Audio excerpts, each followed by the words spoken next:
Let me tell you about the rules for this week's invention test. The theme is Christmas in July. Whatever you choose to put before us to be judged has to capture that essence of Christmas and also encapsulate the sort of warm, comforting food we all want to eat in the midst of winter. Poe, the great news is you can take Andre into the pantry with you to choose your 2 core ingredients. Best of luck. I think it's important when you choose the core ingredient in the invention test that you choose the core ingredient to your strength. You don't worry about other people because you can become unstuck like that. Christmas in July. So what does that mean to you guys? We don't really have turkeys at home. Yep. We do a lot of pasta dishes, vegetables. Usually there's a few curry dishes, different curry dishes. So we're going to have a Italian, Malay Christmas in July? Italian. Sounds great. Let's reveal what's under the covers. Oh! Christmas ham and dry fruits. Oh, I don't like that one. Salmon and chocolate. Okay. What do you think of that? Yeah, that's nice. Do you like That's good. I like that one. Rhubarb and turkey. I love rhubarb. Love rhubarb. Does it represent you two? We could work on it. Yeah, we could work on that. Question is, how creative can you be with each pair of these ingredients? So, what's your decision? Fish and chocolate. Fish and chocolate. Yeah.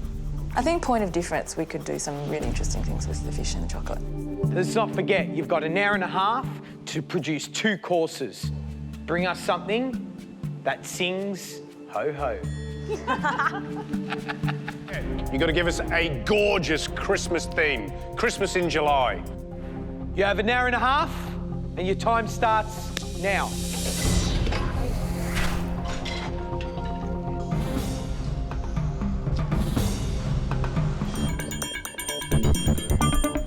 Julie, Justine, you're going to be able to stop for a minute. Tell us what you're doing. We're starting with a main of salmon, so we're going to cook him in the oven. Whole. Yep. We're going to do that with a nice rich cream sauce. And dessert? Nice and rich. Dessert's going to be a soft chocolate pudding. Yep. Nice and soft in the middle, some chocolate-coated nuts and a creme anglaise. Let's pop him in. The concern is the fish, of course. It is so huge, and if it's not cooked, it's not going to come off the bone. It's about 25 minutes per kilo, and so we decide we're going to cook it for between 50 minutes, an hour. Into bed. It's meant to look like a snow-capped mountain, my pudding, so I put white chocolate over the back of a mould. I am also coating some almonds with 3 different kinds of chocolate to make a little tower on top of the pudding. Justine and Julie. Look, I mean, at this stage of the competition, do you think doing a whole fish is good enough? Do you think it's going to impress us? Unless it's spot on and there's amazing flavour there and it looks beautiful on the platter, which I think these girls can pull off. It's not budging. The fish has been in the oven for quite a while now, and it's just not looking like it's cooking. Still very rare. OK, well, let's get him back in. Yeah, we're worried. It's the centrepiece of the whole Christmas feast. If the fish isn't cooked, it's going to be a huge disaster. Watch out, watch out. Come on, fishy. Smells good. It smells really good. It looks magnificent, smells fantastic, all the flavours work really well. Oh. The fish lands on the plate with about 30 seconds to go. Okay, I need those juices quick. Put the chestnuts on. I think it plates up really nicely. The potato salad looks good. We've got our mustard dressing. I think it's all good. Deep down, I know that isn't bad lasagna, and the judges are not going to like it. Time's up. Merry Christmas. Contestants, you've just created a 2-course Christmas in July meal using chocolate and salmon as your core ingredients. The judges will now taste your offerings. The first Christmas in July that we'd like to experience belongs to Justine and Julie. It's our turn to take our dishes up to the judges for tasting, and I'm really nervous. I'm thinking, please God, this fish has to be cooked perfect.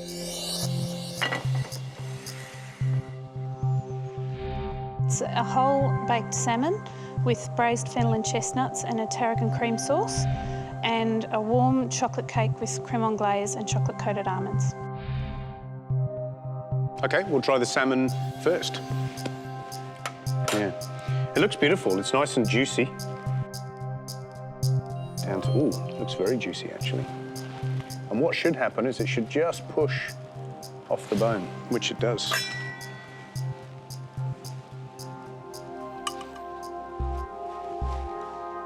Nicely cooked. Nicely cooked. Now the sauce. Let's try.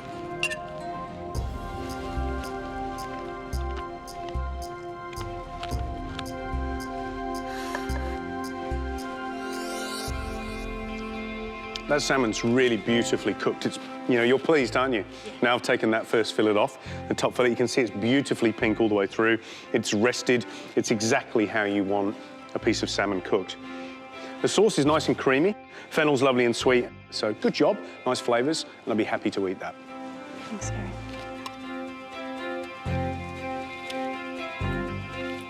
You know, the difficulty in baking a whole fish like that is getting it cooked perfectly, and you've done that. So that's a fantastic effort. Well done. When he says it's cooked perfectly, I'm like, thank God, thank you.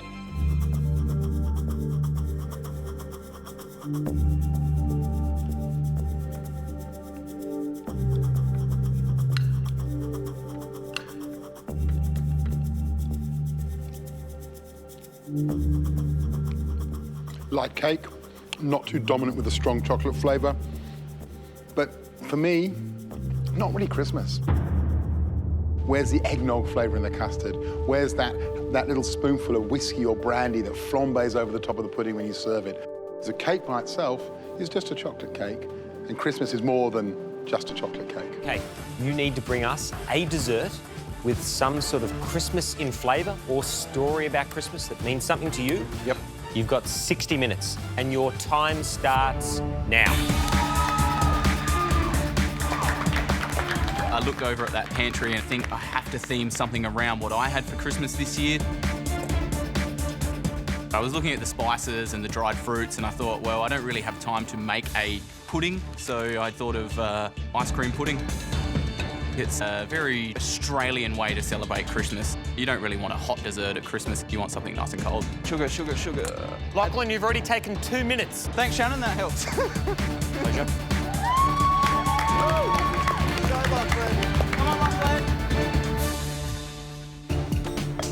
Shannon, tell me what we're doing. I'm going to make a Christmas pudding ice cream because that is very much what we have at home Christmas time. Ironic, that's what I made this year. Oh, that's one. Yeah. What else is going around? I would like to use the fresh berries that are there because they look really good, and I'd like to temper some chocolate and do some shards or something like that. Great. Good luck. Thank you. So the first thing I do is get my egg, sugar and milk, cream and spices into a pot and get this anglaise started. I've got my anglaise cooking at about 80 degrees, and once that's thickened and cooked, I'll chill that down over ice, and then I can put it straight into my ice cream machine. Lachlan, now that you've started your anglaise off, what are you going to move on to? I want to roast some nuts and a little bit of sugar and salt, and I want to get them done and chilled so I can add them to the ice cream later on. For a bit of crunch in the Christmas pudding, I've decided to go with roasted almonds. Almonds are probably my favourite nut. They grow in abundance in the Barossa Valley, and I kind of think it's close to home for me. My anglaise is finished cooking, and I need to grab some ice, strain it, put it in a shallow container, get it straight into the blast freezer.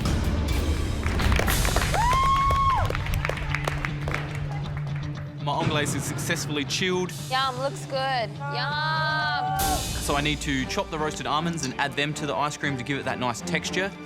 For me, it kind of reminds me of my parents and my childhood and what I ate at home. So I think for me, there's the nice connection there. Just working some fruit into my Christmas pudding mix.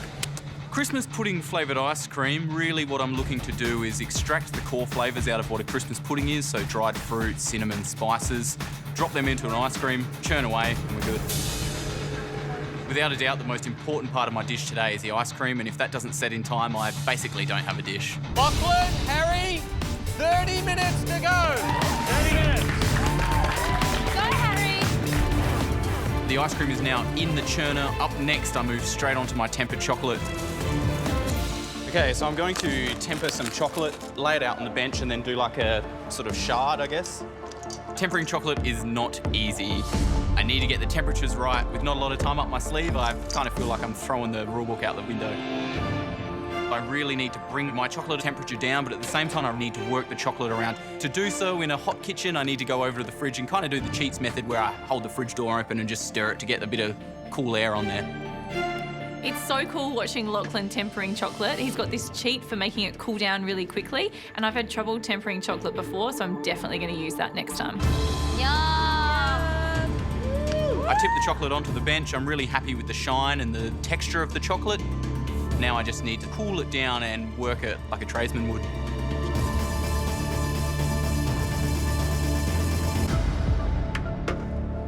He put it on the bench above the oven. I'm not sure if Lachlan realises, but he's just put his chocolate on top of a warm oven, and I'm really concerned that later on it's not going to set. Chocolate should be good, could be setting a little bit quicker.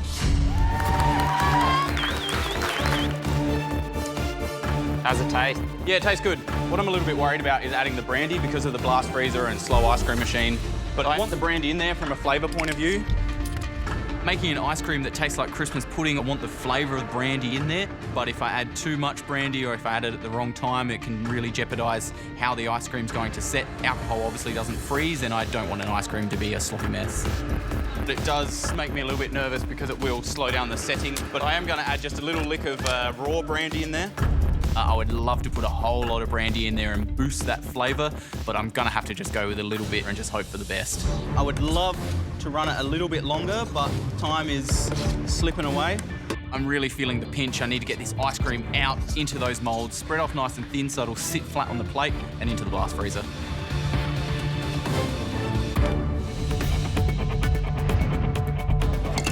I've placed the chocolate on a bench and it's not setting at all. You got the oven underneath it on high. Oh, what a fool. Why did I put it there?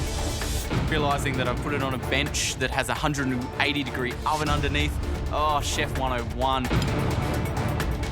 I need to get the chocolate off the bench, get it into a cooler area on the bench, away from this oven, and hopefully it'll set in time. Foolish, foolish. This is it! 5 minutes to go! Come on, boys, 5 minutes to go. Time out. Looking at my chocolate, I'm still pretty nervous that me having to move it from the hot bench to the cold bench has destroyed the goodness in the chocolate. I'm scraping away at my chocolate. The cigars seem to be working.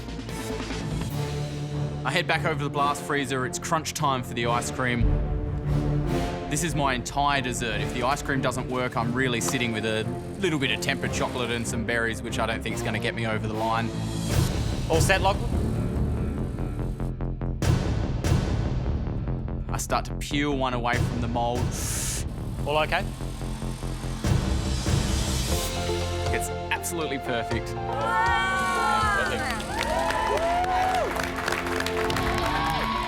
Raspberries are good. It actually looks like Christmas on a plate. Lachlan's done an amazing job to get this ice cream set in an hour, but I just hope it packs enough flavour.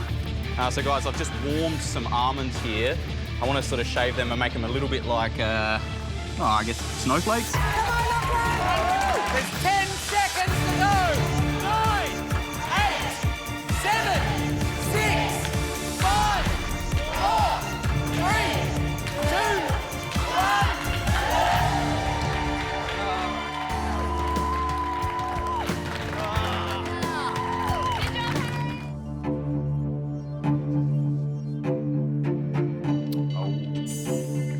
Australian summer, Christmas pudding with fresh berries and tempered chocolate. Yum. Yum, yum, yum, yum. Look at that. The idea of an Australian Christmas pudding and that looking fresh and light and white, it looks spectacular. And I think it's a really, really clever idea. Can't wait to see how that splits open, George. Yeah.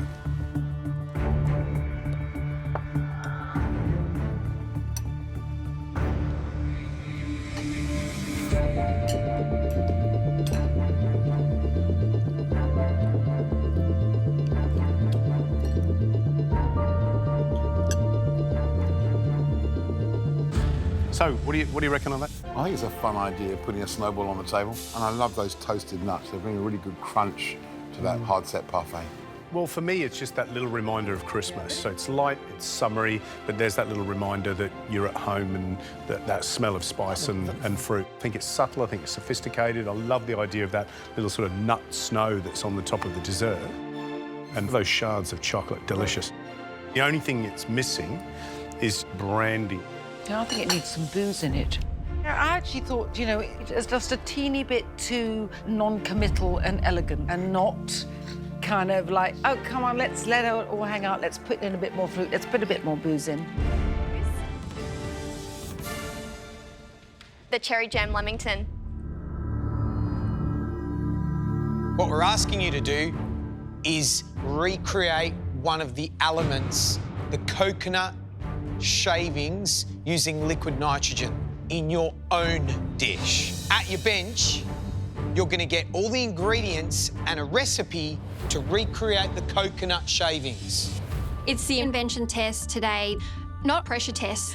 We didn't walk in today thinking we were going to do anything like this, and I'm starting to panic. So, you ready for some rules? You will shave the coconut shavings just before you take your dish and put it in front of us.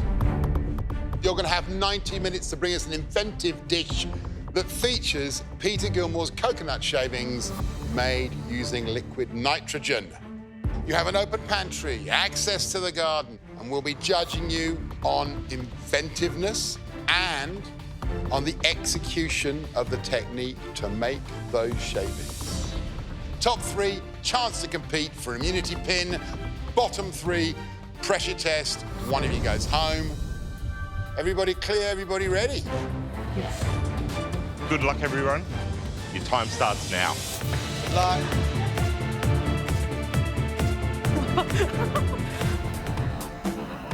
We're getting towards the pointy end of the competition. I absolutely want to make that top 10. So the first thing I need to get onto is the mixture for these frozen coconut shavings. So scary. Milk, cream and sugar. It's something I've never done before, and it's really important to get right. Today, the most important thing is getting these shavings perfect and then pairing it with something that's interesting as well. This is like doing a mini Peter Gilmore pressure test inside an invention test, and it's really, really challenging today. I'm desperate to be in the top 3. I haven't been in the top 3 yet for an invention test, so that would be awesome.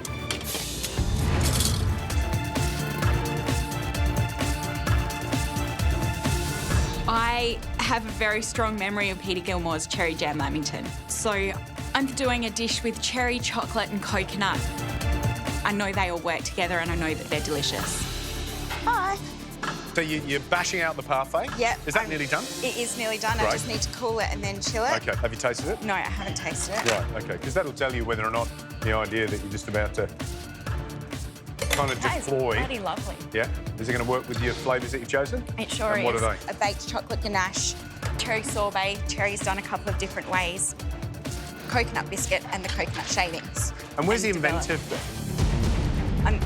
Inventive part? Well, a cherry wrap is a chocolate bar. When you break it apart and turn it into something else, it's still got the same Chocolate flavours, cherry which dessert.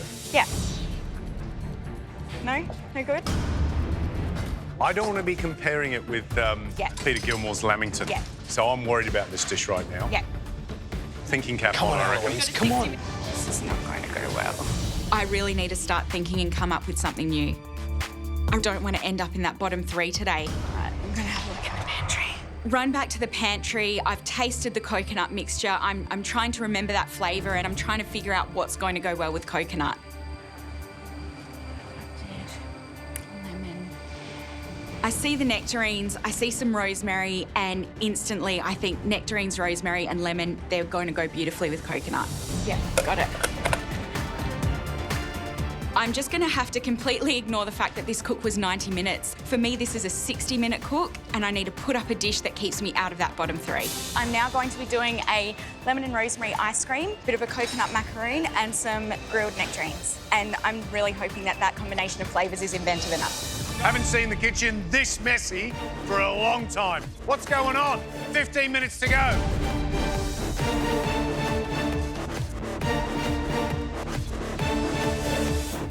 This cook has me completely frazzled. I had to change my mind partway through, and I just don't feel like I've caught up again since that moment. So, Eloise, you were a bit all over the shop earlier on.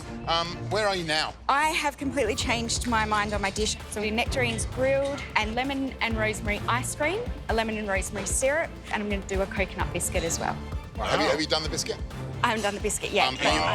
Like the flavours, though. Yeah, Sounds good. Yeah, and the rosemary smells beautiful. I know that the flavours of my final dish taste good together.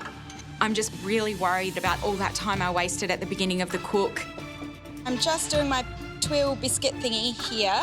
I've still got a lot to do. I have absolutely no idea whether anything's going to work, and I'm really feeling the pressure at the moment. Make sure you keep this energy up because there's only 9 minutes to go. Come on, guys, move. All right.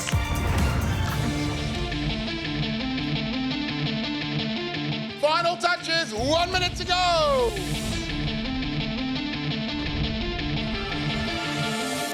I've only got one shot at this twill. I don't have time to make another one, so I'm rolling it as carefully as I can. I'm putting all of my concentration into this one little job. This is ridiculous.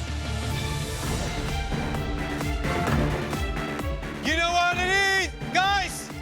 30 seconds, come on!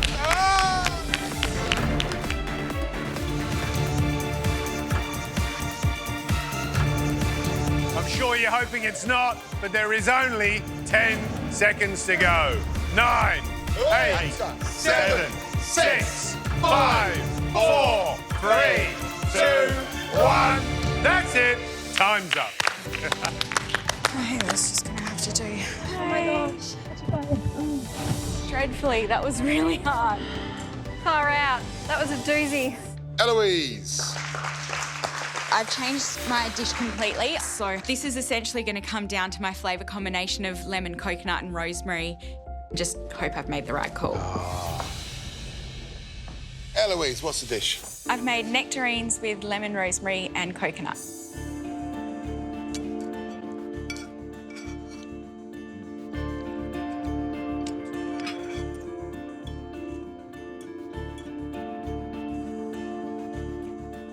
Well, I think you're right in trusting your instincts.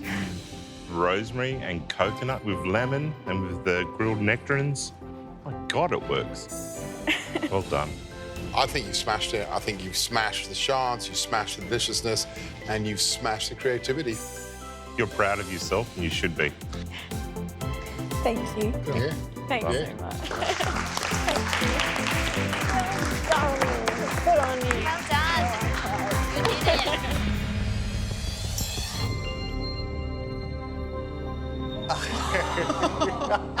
Oh, look at that. This dish is called the snowman, a dessert of carrots. It's gorgeous.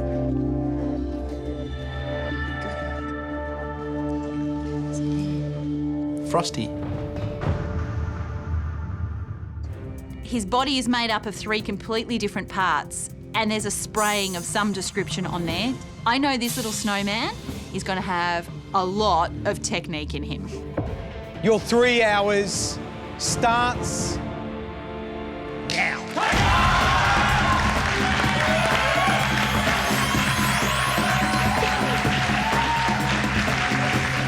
The first thing I'm starting on today is the meringue. It needs to dry out in the oven at a low temperature for at least 2 hours. So I've got to get that in the oven quickly.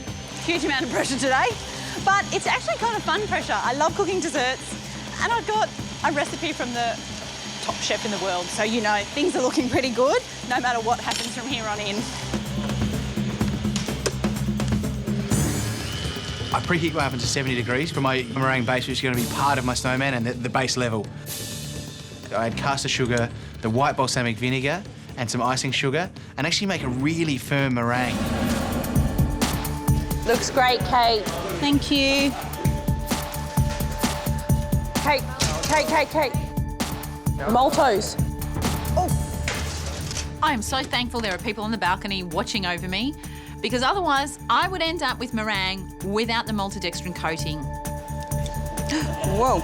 Maltodextrin is just a powdery coating. It doesn't have any flavour, but in this situation, it just makes that base meringue look like it's got snow on it. Once my meringues are piped out and in the oven, I start on my carrot sorbet. To do that, I need to cook my finely sliced carrot with the carrot juice and cook it right down till all the juice is evaporated. Once the juice is totally evaporated, I blend my carrots till they're beautiful and smooth. And then I put them into a sieve that's lined with muslin and just let all the liquid come out of the puree. Renee, this dish is all about temperature, isn't it, in terms of the mise en place, and then, of course, the service of it. You need the sorbet to set, to spin it, so that we can freeze it and spray it, you know. It's a key element. Right now, this is it, you know. This is when we will see if they will have a snowman at the end. There's an hour and 10 to go. I finally get this sorbet into the blast chiller. I move on to the yoghurt snow. To make the yoghurt snow, I combine sheep's milk yoghurt with cow's milk yoghurt and some lemon juice, sugar and water. It's actually quite a simple process of whisking it up and putting it into a baking tray before putting into the blast chiller to freeze. My yoghurt snow and my sorbet is in the blast chiller, setting hard, and now I can move on to the next element, and I clean down and... Did I put the stabiliser in? I've just realised I haven't put my stabiliser or my gelatin or my maltodextrin in to my sorbet. Yeah, I didn't put it in. I have to get that in there now, otherwise it's not going to set beautifully and it's not going to be a beautiful, rich sorbet, it's just going to be icy carrot. To make the yoghurt glacé, I combine some buttermilk and some yoghurt into a double boiler, add some soaked gelatin leaves, pour it into the spray gun canister, ready to be used as a spray later on. The next thing I need to do is my passion fruit mousse. So I need to reduce down some passion fruit juice. Then I need to start whipping up some egg whites, and while I do that, I need to bring some sugar and some vinegar and a little bit of citric acid up to 121 degrees so I can make an Italian meringue. To make the carrot puree, I take the cooked vacuum-sealed carrots and combine them with some carrot juice, passion fruit juice, and icing sugar and sea salt flakes. This is a really unusual combination of flavours. So I just keep working at it until I think it's a flavour that I would actually quite like to sit down and eat. Oh, wow. Michael Snow is scraping down perfectly, exactly like what we saw on the tasting plate. Snow never tastes so good. Kate is really struggling. She is scraping away with the fork, but it's just becoming this sort of white, powdery, fine dust. I just need to make sure that it doesn't melt. I've got to keep it really cold. George, this is where the snowman comes together, and lots of little components. The first one is the meringue, and that'll affect how the second layer goes on top of the snowman, which is the carrot sorbet, which has to be dipped in nitrogen and then sprayed with the yogurt. Yeah. So that takes some time. And then the third layer is that little passion fruit mousse that then gets rolled into maltodextrin. So a lot of work. We've got Paco Jet. To make the sorbet, Michael and Kate are using the Paco Jet. And that's this crazy-ass blender machine that can turn your frozen sorbets into this beautiful, silky texture. It's perfect for the job today. Yeah, and then you have ice cream. That's my ice cream! Look at that. Unbelievable. Because I only had half the amount of sorbet, hopefully I can get 4 out, maybe a couple of backups, and if I do, then I'll have a chance at making 4 perfect snowballs. You need to move, you know, so they'll work fine. Sure. Looking good, Michael. Pretty cool, huh? I've never worked with liquid nitrogen before, so now that I've got my safety goggles on, I'm dipping these sorbet balls into the liquid nitrogen and holding them there for about 20 seconds before I'm spraying them at a distance with the yoghurt spray. And then quickly back into the freezer so that it doesn't all melt.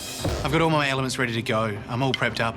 Now it's time to finish off and plate this dish up and create the monster that is this beautiful snowman. Come on, Kate. Pick the right one. Breathe. Look at it. Put it down. We've got to put up 4 perfect snowmen. I've never had to stack 3 circles on top of each other, so there's definitely a big challenge ahead. Gently use your fingers as well. No, still not. Still feels stuck.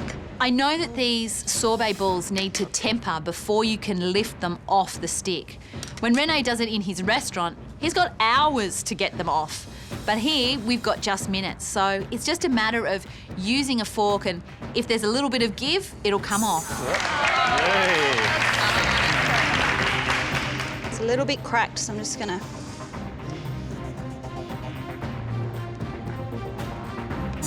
Well done.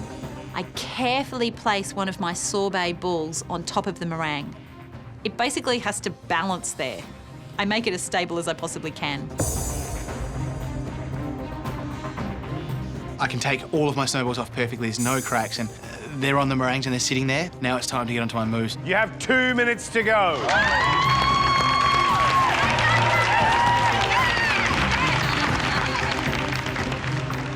Yeah, you just have to be gentle. I think the mousse is quite loose. I'm piping out my mousse and it's a little bit flatter than what I wanted, so... Just be really gentle. Be really gentle. I don't have a lot of time here. I need to pipe the mousse, make the perfect, beautifully round head and finish off the snowman. Right, that's it, guys. 10 seconds. Whoa. 9, 8, 7, 6, 5, 4, 3, 2, 1. That's it. Time's up.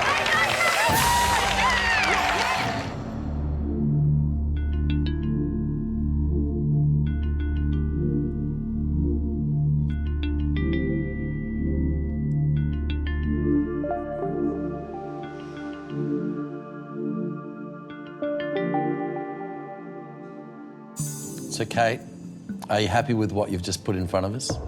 I am. I'm really happy. I really wanted today to be all about cooking well and putting good food on the plate, and to finish that way, I'm happy. The one thing I noticed compared to Renee's dish is that your snowman seems to be wearing a nice full kind of Victorian skirt rather than a little kind of ball at the bottom. Yeah. I don't think that's a problem. I just think it's a difference that obviously comes from having to pipe the meringue the first time, and it's very hard to get that round shape. Yeah. Right, shall we taste?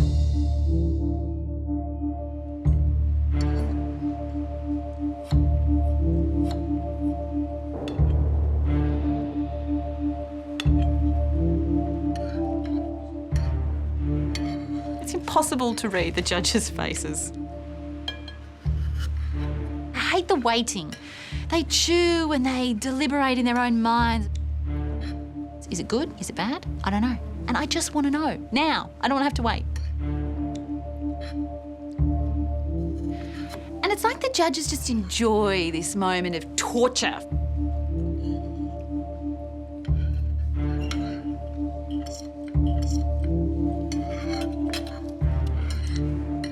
It's sort of hard to stop, isn't it? Lovely balance of acidity and sweetness. I have stopped. So I finished. But I'm more than happy to eat yours. You know, you've just cooked the hardest dish in the repertoire at Noma. And you pretty much nailed it. #1 restaurant in the world. Is that enough to make you the #1 amateur cook in Australia? Hopefully. Beautiful job, Kate. Really, really well done. You're a dream to watch in the kitchen, the way you worked precisely, correctly, and what you've put up is spectacular. Thank you. That was an absolute delight to eat. Beautiful textures, just beautiful balance. It's a very, very special dessert. As you can tell, it was horrible. If I could lick the plate, I'd do it. And even George ate the little carrot nose, which he must have liked it. Good stuff.